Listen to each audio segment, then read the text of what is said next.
Hey everybody, I travel quite a bit and I teach around the country, and one of the questions that I get quite frequently is about my flashes. People want to know, what flashes should I use if I'm going to be a wedding photographer or I'm going to do on-location portraiture or something like that? What's a good brand and how should I use them? So in this video, I am going to give you the entire history of my flash journey, what I started with, what I ended up with, and how I got where I am today. So let's go. I'm a Canon shooter. My current camera is the Canon 5D Mark III. I haven't upgraded to the 5D Mark IV yet, and there's a good chance I never will because mirrorless is really coming on strong, so I suspect that my next upgrade will be to a mirrorless camera, and it will either be Canon or it might be another model. I'm actually leaning towards Fuji quite a bit right now. So when I started shooting weddings and events, I naturally gravitated to Canon flashes because they are superior flashes, fantastic, great quality, great workmanship, and they're going to work every single time with your Canon flash. So for years, I just used Canon flashes. And then if I needed to use a flash off camera, I would use a trigger system. But at this time, it was all manual. It was all just manual triggering system. And then TTL came along. I don't know if you remember, but Pocket Wizard was the first manufacturer to come out with a TTL system for remote operation of your flashes. It wasn't great. I understand it was better with the Nikons than it was with the Canons, but it could be very temperamental with the Canons. There was like you had to turn them on in a certain order. It was like diffusing a bomb. It had to be done in just the right order or else something was going to go wrong. And I do a lot of work on the beach. I do a lot of work in bad conditions. And it was just, every time I would use the flashes and those remotes, it was always just a coin flip as to whether or not the remotes were going to use and work correctly the first time I tried them. So I used those for a little while because they were the only thing that was available. And then eventually, of course, other companies started to get into it and started to deconstruct how Canon system worked and figure out how to do it themselves. And the first company that came along with a remote that I really wanted to try was a company called Photix. And so I used Photix remotes. I switched over to their remotes and I loved them. They were just fantastic. They did a great job with the flashes, and so I was able to get full TTL mode through the Photix remotes every single time, and I couldn't have been happier. So then I started thinking, well, they also make on-camera flashes. Why am I using Canon flashes? Because if I could use a Photix remote and a Photix flash, well, the Photix flash has a radio built into it, so then I wouldn't have to use the actual foot remote anymore. I could just have a remote on my camera, a transmitter, and it would then talk directly to the flash instead of me having to have the flash mounted on a receiver. So I switched to the Photix flashes, and I loved them. I loved them every bit as much as the Canon flashes. They did a great job, plenty of power, everything I needed. Then, about, I want to say maybe 2 years ago, this company came along that I had never heard of called Godox. And they came out with a flash called the AD200. And this was not an on-camera flash. The AD200 is specifically meant for off-camera work. This is an AD200 right here. This rubber band is something I keep on the flash in case I need to hold a gel to the flash. It weighs more than an on-camera flash would weigh. And of course, it's directly straight. It never moves. But it's full TTL and it's got radios built into it, and the power output on this flash is about equivalent to 3 on-camera flashes. So about the equivalent of, say, 3 full-size Canon flashes. So we're looking at a stop and a half of extra light from this versus from using a Canon flash off camera or a Photix flash off camera. And for someone who works on the beach and works in situations where I really have to overpower the sun quite a bit, it's not unusual at all for me to be using my flashes at full power. In fact, back in the days when I was using regular on-camera flashes for my off-camera work, many times I would be in manual mode because the flash was going to be popping at full power. So I didn't even need TTL. I would just set the flash to full power and then work with that, because there was never a situation where I need to turn the power down, at least not if it was more than an hour from sunset, because it's just so bright. So I was very much intrigued by this flash, and I wanted to try it. So I bought this flash, and I bought the transmitter for it, and I started using it, and boy, was I sold. I just loved it. It's got a mount here. You can mount it this way, or you can mount it this way. And the head can do so many great things. Now, this is the Fresnel head that comes with it, which is going to narrow the beam down for you and give you a little bit more power when you're trying to get that last bit of power that you can from the flash on a subject. Now, one of the downsides of this Fresnel head is that if you are using it on a full-length portrait, it puts a little bit of a line in the sand, in my case, in the sand. So you're going to get light on your subject top to bottom. And then on the sand at the bottom there, you'd see this line where I'm guessing there's a little leakage right here at the bottom, and that leakage would show. So I would always have to go in and fix that in Photoshop or crop or something along those lines. So I wanted to get rid of this line. Well, one of the things that you can do with this flash is that you can take the head off just like that, and you can put another head, and this head comes with the flash. So you can put this head on, and now you've got a full bulb head. So you can take this flash and you can put it right inside a softbox, and now you've got a full bulb-headed softbox. So when I'm shooting, say, headshots or something like that, this is the way I go. I just take this and I stick it in the softbox, and now it works as any other studio strobe would work. I recently had to go to a school and do 50 headshots, and I just set these up. It's wonderful because I have no wires, right? No one's going to trip over anything. I don't have to worry about that. I just use these as my studio lights. One of the other things that I love about this flash is this little addition right here. And this gets used all the time. Now, all this is it's this, the bulb head, right? And then I've put that little cap on top of it. And this is what I actually use when I'm on the beach. And this solved my problem of having that line on the ground when I used the Fresnel head. Now I don't have the line on the ground anymore. I still get a fairly tight beam. I'm probably losing, I would guess, if I had to guess, maybe a stop of light by using this. But it's still a better light source than when I used to use bare on-camera flash, when I was using Canon and Photix flashes. So this is my setup. When I'm shooting on the beach now, or I'm doing family portraits or a beach wedding, this is what I use for my light source. And you might be saying to yourself, well, that's still a small light source. I would prefer a big softbox. And listen, I would prefer a big softbox too. But I work on the beach. It's windy all the time. It's just never not windy. Never working on flat ground. It's sand. It's sloped. There's rocks and pebbles. And I work alone. And I just can't afford to have an assistant come out and work with me and hold my softbox for me every time that I'm working. I work with a lot of budget brides. I do a lot of budget weddings, and it's just not something that's going to work for me. So I have to do it alone, which means it has to be bare bulb. It can't be something that gets blown over. And this gives me a little bit better light, but it isn't so big that it makes the flash get blown over. I've never had this go over into the sand since I started using it this way. One of the wonderful things about this flash is the battery system. There it is right there. That's your battery. When you get home, you pop it out, you slap it into a charger. It tells you how charged it is and what your progress is.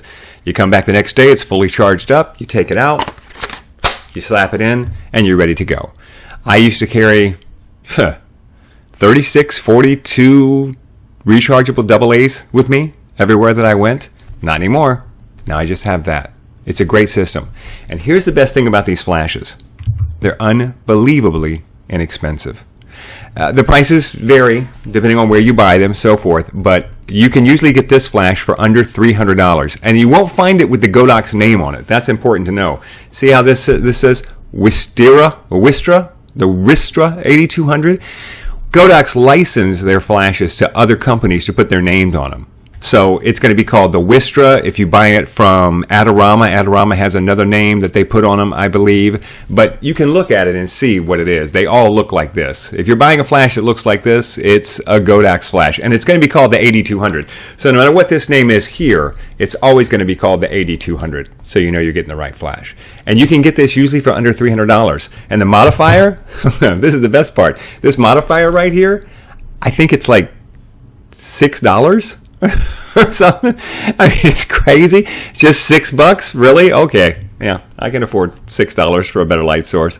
So I absolutely love this, to the point where I use it on all my weddings. If I'm going to do off-camera work at all, I use this instead of using a flash. I used to use an on-camera flash and just move it off-camera. Now this is my off-camera light source. And at a wedding or reception that's indoors, I'll take a couple of these and put them on a tripod and point them at the ceiling and bounce light off the ceiling so that I can light the dance floor wonderfully. I'll put them into a softbox if I need to do softbox work.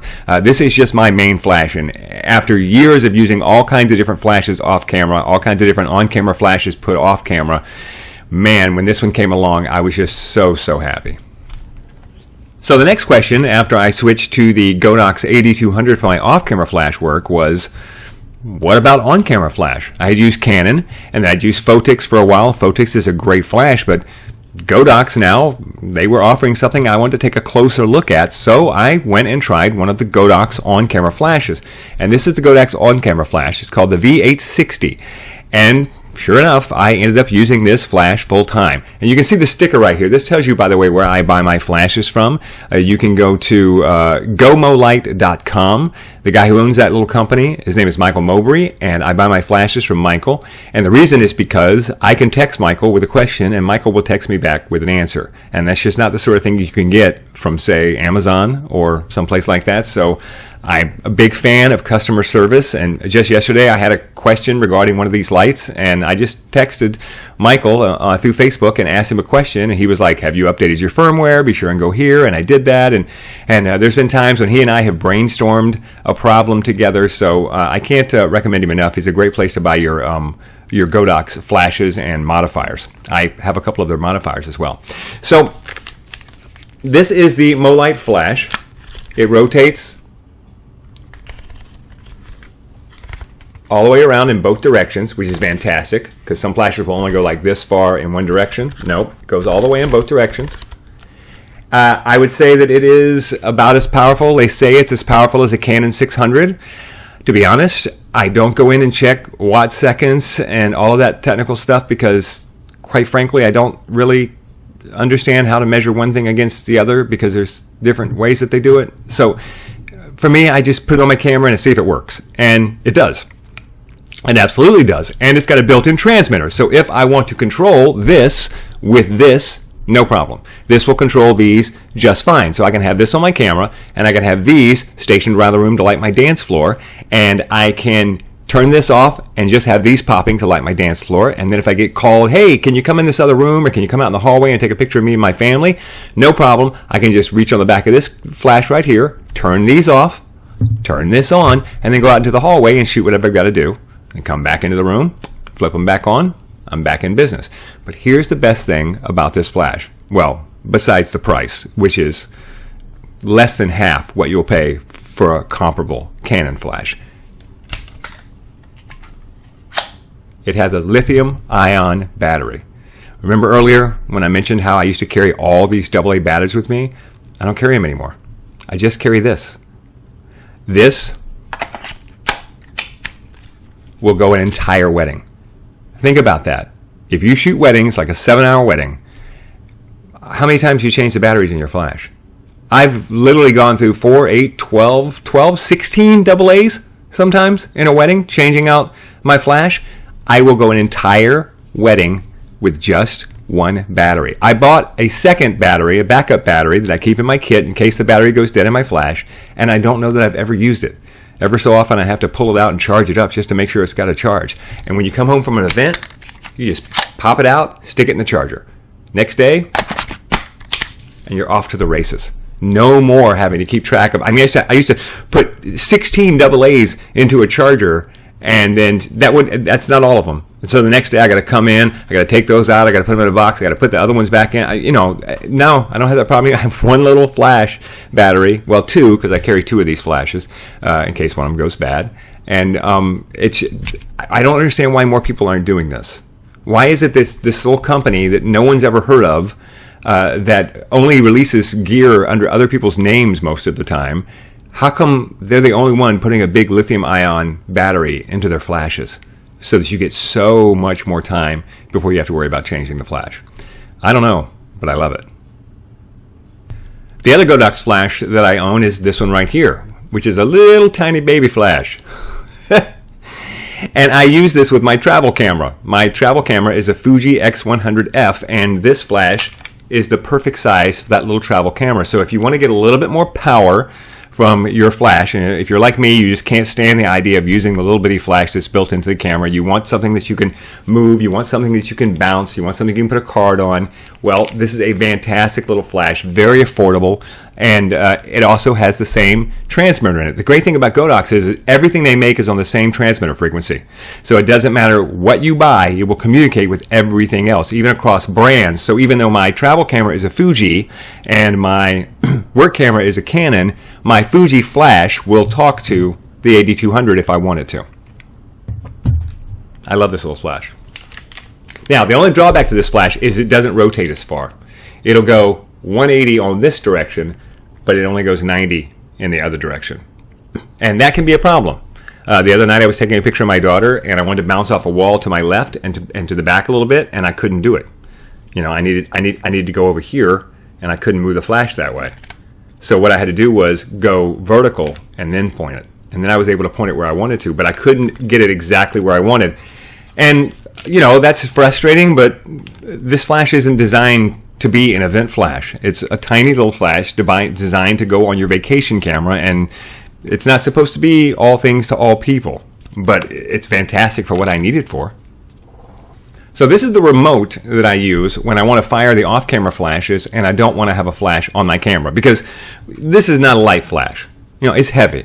So if I'm working, say when I'm doing headshots or something like that, and I'm using the AD200s off camera, then I'm not going to use this as my trigger. It's just too much weight. I want something else. And this is the trigger, the Godox trigger, the X1. And this is actually the older version. They have a newer version that's got a big pop-up screen on it. It's easier to read and easier to use. But I've actually heard some people say they prefer this one because when it's on the camera, it just has a smaller profile. And the other one, when it's on the camera, is big. You know, sticks up like this. I don't know. I think they both do the job fine. This one's going to be a little bit more hard to navigate the menu system. You've got a little wheel there. You're going to move the wheel up and down to find what you want on here. So it's not real intuitive. So the other one, the latest one that they make, is more intuitive and I'm sure easier to use. But this is the one I bought before they came out with that one. So this is the one that I still use, and also it's smaller and it's easier, fits in my case easier, holds 2 AA batteries, and I have one of these for Canon and also one of these for Fuji. So if I want to use this with my little Fuji travel camera, I can, or if I want to use my little travel Fuji flash off camera, I can just use this. And there have been times when I've been shooting with my professional camera and I'll have my Canon, my Fuji in my pocket, and I'll take some pictures with my Canon, and then just for fun, because I want to see the difference in the rendering of the color or something like that, I'll just pull the Fuji out, slap this remote onto it, and then take a few pictures. Same lights, same setup. You know, I don't have to change anything except for the transmitter. Put the Fuji transmitter on the Fuji camera, and then I can compare side by side. How does the Canon do this picture? How does the Fuji do this picture? And it's a fun way to just, I don't know, experiment and enjoy what you're doing as a photographer, because when you're on the beach and you're taking your 2000s family portrait at sunset, sometimes you want to do a little something just because it's fun to do something or try something different to keep it fresh for yourself. And so I'll frequently do that. I'll bring my Fuji along and then I'll just try using it with the flashes and see what I can get with that and see if I notice a difference when I look at those images back at home. So that's it. Those are my flashes today. I made the switch lock, stock, and barrel to Godox about, gosh, I want to say 2 years ago. And I have never looked back. I really haven't. I do not miss anything about any of the other brands that I used to use. I love these flashes. I really do. And I recommend them highly. And I get asked all the time, what flashes do you use? What flashes do you use?